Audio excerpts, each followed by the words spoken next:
Hi everybody, it's Monica over from Kiss FM, and I'm here with none other than Dream, aka the Noodle Man. How are you? I'm great. I'm glad to be back in El Paso cooking for the Pasoans at this very secretive location with no branding behind me. Absolutely not.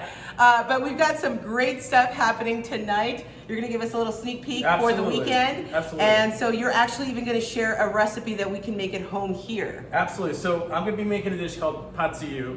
It's a very traditional Thai dish. The thing is, I'm doing it to where you guys back at home can make it here in El Paso and use the ingredients you get here in El Paso as well.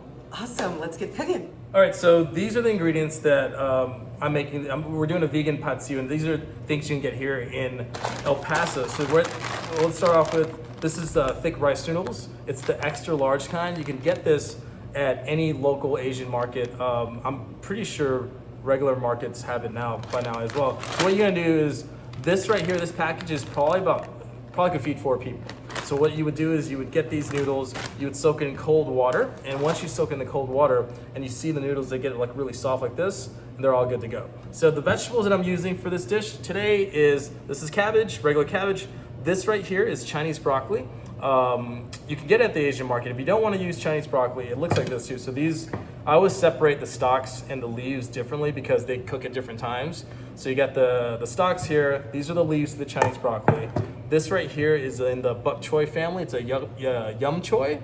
And these are the leaves right here. And I separate it just so you can see like that. I can separate it because these are, in terms of cooking the dish, you want to cook all the vegetables that are the harder vegetables to cook first, and then like these things cook really fast. So and then after you have your vegetables, and again, I can't stress this enough, this is just what I have because these are my ingredients I'm using. This is a vegan dish. This is your life, your world. Do whatever vegetables you want to use. If you want to do, I would encourage you to use are harder vegetables, so like maybe something like an eggplant or things like that, so you have some sort of I'm all really big into texture, right? So you have something leafy greens, like broccoli is a great thing for this dish. American broccoli is really good. Cauliflower is also really good. It's a really good thing to use cauliflower as a substitute for like tofu or soy. This is fried garlic right here. This is probably about 3 regular garlics that I blended up and fried. But I do this because personally I like texture. Noodles are soft. I like to be able to eat something that's crunchy.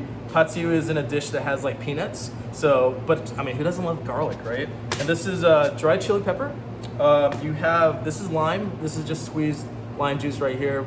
I'd probably recommend 1 or 2 little limes. That'd be totally fine. And this is vegetable oil too. So the dish has vegetable oils. So that's to start off with the produce. And let's go into the ingredients of the sauces. Okay, so the ingredients you have for sauces right here, you can't see the label. Obviously, I don't want to show the label anyways, but this is just a regular black soy that you can get. I'm sure you can get this literally anywhere. This right here might be a little bit more of a challenge. This is sweet soy, but you can probably go to any Asian market here in El Paso and you can get it. The thing is, if you can't find Asian sweet soy, use palm sugar. If you can't find palm sugar, use regular sugar. And I would recommend just regular sugar because basically this is what it is. It's just sweetened soy sauce.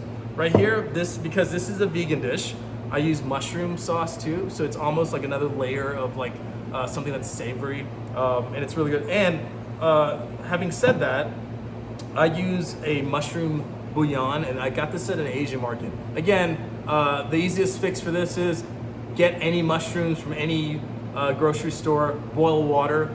Because you're gonna have to use boiling water anyways to cook this dish. So use that stock, and there you have real mushrooms too. This is just the Cliff's Notes version of it. So that's for me. And this right here is regular vinegar. So just regular run-of-the-mill white vinegar will be perfect. And there you are. Let's start cooking. Okay, so here we are. So right here, what I got right here is the boiling water with the mushroom stock. Again, you can use anything. You can use actual mushrooms. You can use celery, onions, whatever you want to use. If you want to do something like that without actually putting the mushroom bouillon in it, I would encourage you to put a little bit of salt, just a little bit of flavor. So we'll start with, got the woks going. And going back to this, it's like, so I have a wok because that's my thing, but you don't have to use a wok. You can just use a pan, anything that you can put a bunch of ingredients together and cook. I know in New Mexico they use discos. It's like a wok, but I think pans will work. Anything, honestly. All right, so we'll start off with a little bit of your vegetable oil. And you know, if you guys don't, you know, woks are like under 20 bucks now. I would encourage you to use a wok. You can make a pancake on a wok. You can make steaks on a wok. And then you can hashtag wok life when you do it too. So we'll start with, right here, I got the cabbage. The cabbage is probably gonna be the thing that's gonna be it takes a little longer to cook. So we got cabbage, and I'm putting in the Chinese broccoli stalks. And I'm putting in the yuk choy stock.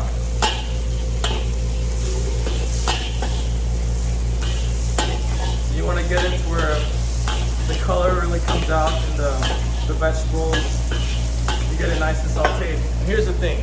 Now you get your noodles, right? So this right here, that's probably about a dish per person. So when you put that in, you put a little oil in there first. What I forgot to mention in the beginning is, to be a good home cook, chef, line cook, whatever, always have a tasting spoon ready to go because you want to be able to taste your work as you go. So when you see, when you're cooking with a wok, you see how the oil is cooking the noodles. But it's not really going to cook it fully unless you put a lot of oil in there. So now you get your stock right here, which is your mushroom stock. And this is probably about, I don't know, like half a ladle, right? So you get that in there. So this is what I do first before I even add any sauce. Because when you do this, you get to control how saucy you want your dish or how dry you want it. And then you can build the ingredients from there. So I would start off with the soy. And again, I grew up in a restaurant. I know what things taste like. I would taste as go. So what do they always say? So go lighter first, so you can taste it. Because I think if you put too much soy in there, you put too much anything in there, you can't go backwards. So you always start. So that was the regular soy. Here's the sweet soy. That wasn't nothing. I barely put anything in there. And here's a little bit of the mushroom stock. Not just joking. I gotta open it first. Let me open it for 2 seconds. And here's a little bit of the mushroom stock. Take two. Okay, so that literally was a little bit of the mushroom stock. And I'm just gonna do 2 squirts of vinegar. So that's a good baseline starting point. You also want to know, and you gotta keep sauteing the noodles and the vegetables, but you also want to know that as this cooks, the higher you have the flame, the faster the noodles are gonna soak up the ingredients. So if it soaks up the ingredients really fast, you're not gonna be able to taste your sauce. So you get your serving spoon, and I'm tasting it right now. So what I'm getting right now is I could definitely use more soy sauce. So that's right there, just eyeballing that. I probably put about 6 teaspoons of soy sauce in addition. So now that this is cooking, let me taste it again.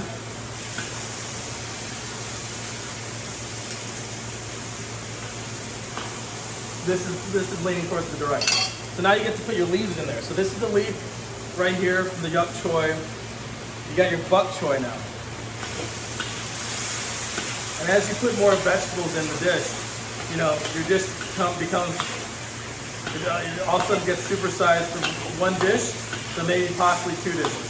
But you see how this is cooking?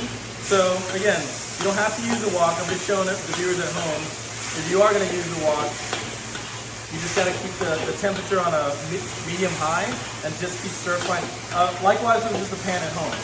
So to give you an idea in terms of context, the flavor profile of this dish, it's going to be savory, sweet, and a little bit of citrus. And if you can get that kind of flavor from this, then you're getting pretty spot on.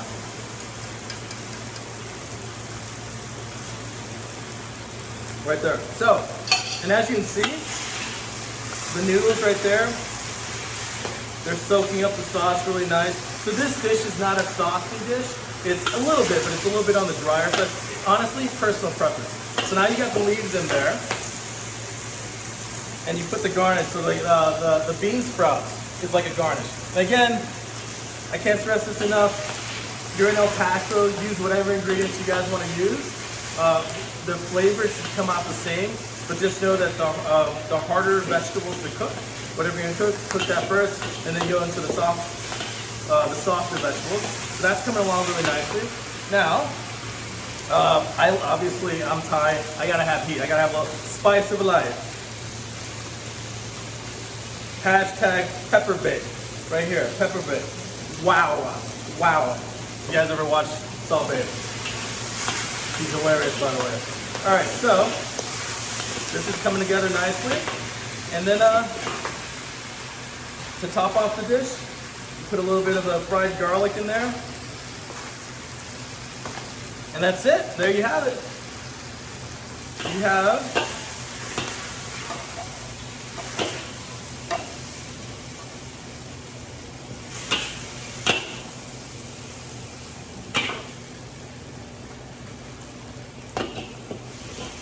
and look how fast that was.